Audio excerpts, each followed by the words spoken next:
Bonsoir. Hier, je t'ai parlé de cet homme qui, sortant de prison, s'était rendu dans une communauté religieuse et avait reçu un accueil diabolique. Au terme du chapitre 15 de Luc, nous verrons la même attitude. Comment comprendre cela? Il faut que tu le saches. Parce que lorsqu'on s'engage avec Jésus, on doit savoir à quoi on s'engage. Tu comprends? Il ne faut pas croire que tout est magnifique, tout est lumineux. Ce n'est pas vrai, non? Pourquoi? Je te dirai juste après la prière. Prions. Notre Seigneur, notre Dieu, nous revenons vers toi. En te remerciant, cet esprit, de continuer de nous conduire dans toute la vérité.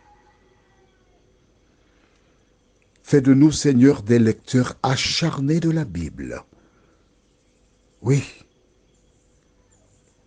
Et qu'ensemble nous puissions grandir en toi et que la parole porte du fruit dans nos cœurs et dans nos pensées. Cette grâce, nous te la réclamons au nom de Jésus et pour ta gloire éternelle. Amen. Merci Seigneur. Sans plus tarder, nous allons au livre d'Apocalypse chapitre 2, verset 10.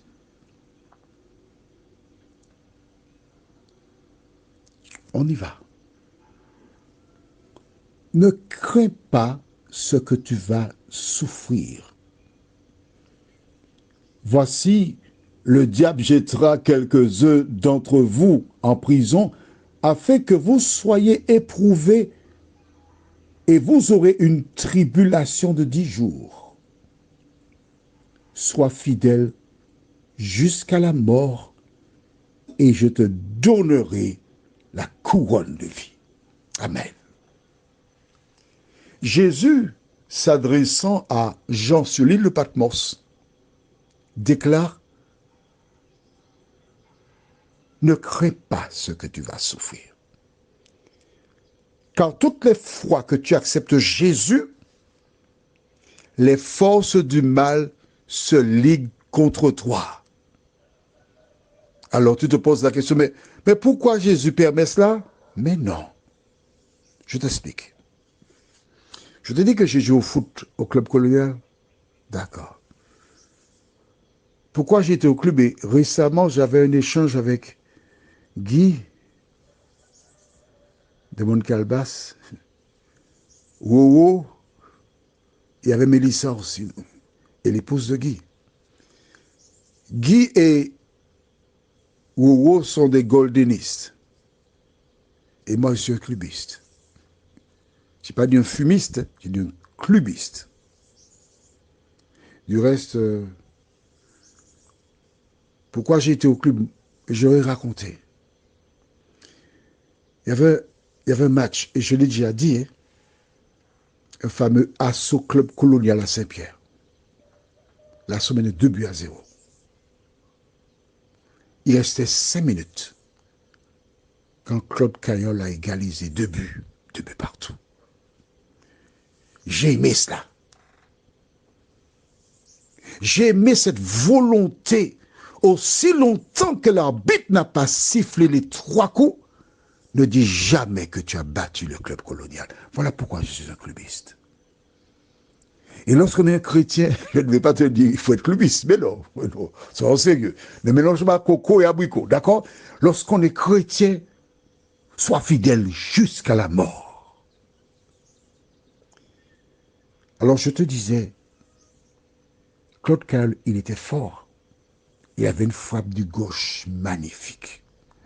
Je me rappelle l'un des buts qu'il a marqué que je n'oublierai jamais. C'était à lui Achille contre le Good Luck. Mais oui, il y a le match, oui, frère. Eh bien, il y avait un coup franc et c'est Rivieres qui était sur le côté gauche. Taudiard était dans les buts. On a mis le mur et Caillol était donc à la limite. Rivieres a lobé le mur et plongeant de la tête, Claude Caillol a envoyé la balle dans le coin opposé. J'ai jamais oublié ce but. Pourquoi je t'en parle? Parce que plus tard, il y avait un match à petit bout. Et un arrière, je tairai son nom, les puristes, les clubistes se rappellent de lui, son nom commence par A. Il a fait un tac sur Claude. Il a cassé la jambe. Je ne dis pas qu'il a fait volontairement, mais la jambe a été cassée quand même. D'accord? Pourquoi je t'en parle? Parce que tous ceux qui étaient forts au foot, sans oublier Totor, Victor Jean-Baptiste,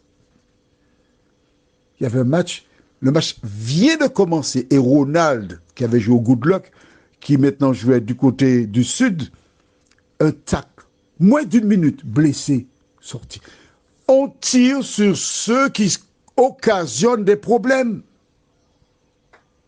C'est parce que tu appartiens à Jésus, parce que le diable voit qu'il te perd, qu'il occasionne. Mais Jésus te dit, sois fidèle jusqu'à la mort. Il va plus loin. Lisons au livre de Matthieu chapitre 24, pour que tu comprennes ça bien. Pour que rien ni personne ne puisse te décourager. Mais au contraire, je voudrais t'encourager, parce que c'est Jésus que tu acceptes. Matthieu 24, les versets 45 à 51. Quel est donc le serviteur fidèle et prudent que son maître a établi sur ces gens pour leur donner la nourriture au temps convenable? Heureux ce serviteur que son maître à son arrivée trouvera faisant ainsi. Je vous le dis en vérité, il l'établira sur tous ses biens. Mais si c'est un méchant serviteur qui dit en lui-même, mon maître tarde à venir, s'il se met à battre ses compagnons, s'il mange et boit avec les ivrognes, le maître de ce serviteur viendra, le jour où il ne s'y attend pas, et à l'heure qu'il ne connaît pas. Il le mettra en pièces et lui donnera sa part avec les hypocrites. C'est là qu'il y aura des pleurs et des grincements de dents.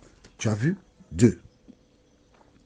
Serviteur prudent qui donne la nourriture, la parole de Dieu, afin de préparer les femmes et les hommes pour le retour de Jésus. Et puis il y a le méchant serviteur. Qu'est-ce qu'il fait? Il dit, mon maître va venir. Il va donner du bâton à ceux qui sont là. Tirer dessus, décourager, détruire. Mais lorsque Jésus habite en toi, rien ni personne ne peut te décourager. Oui, tu es un homme, je sais. Tu es une femme, oui, je sais aussi. Ça n'a pas été facile pour toi, oui. On t'a critiqué, on a menti sur toi. Tu as honte. Les gens te calomnient, je comprends ça. Mais c'est l'œuvre du diable. Tu le sais. Tu es tombé, relève-toi. C'est avec Jésus que tu as affaire, pas avec les hommes. Qu'est-ce qu'il te dit dans Jean 16, les versets 32 et 33? Voici, l'heure vient, et elle est déjà venue, où vous serez dispersés, chacun de son côté, et où vous me laisserez seul. Mais je ne suis pas seul, car le Père est avec moi. Je vous ai dit ces choses afin que vous ayez la paix en moi. Vous aurez des tribulations dans le monde, mais prenez courage. J'ai vaincu le monde. Tu entends ce que Jésus te dit ce soir. Ton patron te persécute. Tes voisins te cherchent des histoires. Dans ta famille, tu n'es pas compris. Tu es seul. Jésus a été seul. Il déclara aux disciples, vous me laisserez seul. Ils ont dit, non, non, non, jamais on ne te laissera pas seul. On sera avec toi. Mais ils l'ont laissé seul. Prions. Notre Seigneur et notre Dieu, merci pour la parole. Merci pour le Saint-Esprit. Merci d'encourager toutes celles et ceux qui pleurent, qui ont été blessés, qui ont été battus, abattus. Mais permets qu'ils se rappellent qu'ils ont en eux la semence de Jésus. Fais-leur du bien, au nom de Jésus et pour ta gloire éternelle. Amen. Mon ami, sèche tes larmes, relève-toi et avance avec Jésus. Je t'embrasse et te souhaite une bonne journée. Une bonne nuit, pardon. J'ai dit une journée parce que quelqu'un m'appelle en même temps que j'enregistre, c'est pourquoi j'ai mélangé les pinceaux, mais je te souhaite une bonne nuit.